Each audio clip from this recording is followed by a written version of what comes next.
కలెక్టరేట్లో జరిగిన డిఆర్సీ సమావేశం మొక్కుబడి తంతుగా మిగిలిపోయిందని ఉమ్మడి విజయనగరం జిల్లా పరిషత్ చైర్మన్ మంజు శ్రీనివాసరావు ఆరోపించారు. శృంగవరపుకోటలో జరిగిన జెడ్పీటీసీల సన్మాన కార్యక్రమం సందర్భంగా ఆయన మీడియాతో మాట్లాడారు. కూటమి అధికారంలోకి వచ్చి 2 ఏళ్లు అయినా ప్రజా సమస్యలు పరిష్కారం కాలేదని ఆయన ఆక్షేపించారు.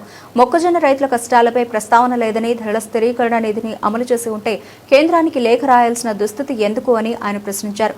తక్షణమే మొక్కజొన్న కొనుగోలు కేంద్రాలు ఏర్పాటు చేయాలని డిమాండ్ చేశారు. నిన్నటి రోజున జరిగిన డిఆర్సీ సమావేశంలో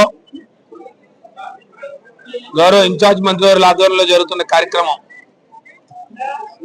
మొట్టమొదటిగా జిల్లా యంత్రాంగాన్ని కోరుతా ఉన్నాను. డిఆర్సీ సమావేశం చట్టబద్ధత ఉందా? ఒకవేళ డిఆర్సీ సమావేశం మీరు ప్రకటించిన తేదీ రోజు ఒకరోజు చెప్తున్నారు, మరలా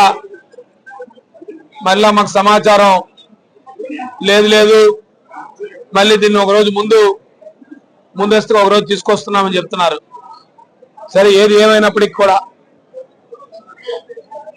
డిఆర్సీ సమావేశం అంటే జిల్లా స్థాయిలో ఏవైతే జిల్లాలో ఉన్న ప్రధానమైన సమస్యలు ప్రజాప్రతినిధులందరూ కూడా జిల్లాలో ఒక రైతాంగం కానీ జిల్లాలో ఉన్న అనేక సమస్యల పట్ల ఈ సమావేశంలో నిర్ణయం చేసి ఆ సమావేశం ద్వారా జిల్లాలో ఒకవేళ ఏమైనా సమస్యలు పరిష్కారం అయితే పరిష్కారం చేయడం, లేదంటే ప్రభుత్వానికి చేసే కార్యక్రమం గత ప్రభుత్వాలుగా జరుగుతూ ఉన్నాయి. కానీ దురదృష్టవశాత్తు ఈ ప్రభుత్వంలో కేవలం డిఆర్సీ సమావేశం అంటే ఒక మొక్కుబడి సమావేశం లాగా కేవలం జిల్లాలో అనేకమైన సమస్యలు పెరిగిపోయి ఉన్నాయి.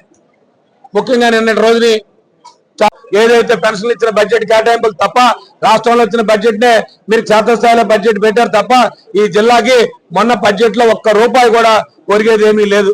కేవలం సాగునీటి రంగంలో ఈ జిల్లాలో ₹1 కూడా అదనంగా మీరు బడ్జెట్ కేటాయించలేదు.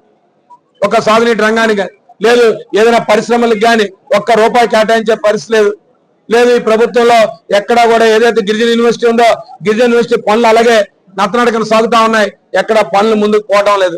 కాబట్టి మీరు చెప్పిన ఏ కార్యక్రమాలు కూడా జిల్లా స్థాయిలో నిన్న జరిగిన డిఆర్సీ సమావేశంలో చాలా దురదృష్టకరం ఏంటంటే మీ సభ్యుడే ఇవాళ 2 సంవత్సరాల కాలంగా ఈ రాష్ట్రం ఈ జిల్లాలో ఎక్కడ ఒక ఇల్లు కూడా కట్టలేని పరిస్థితి పేదవాడికి అని చెప్పడం చాలా దురదృష్టకరం.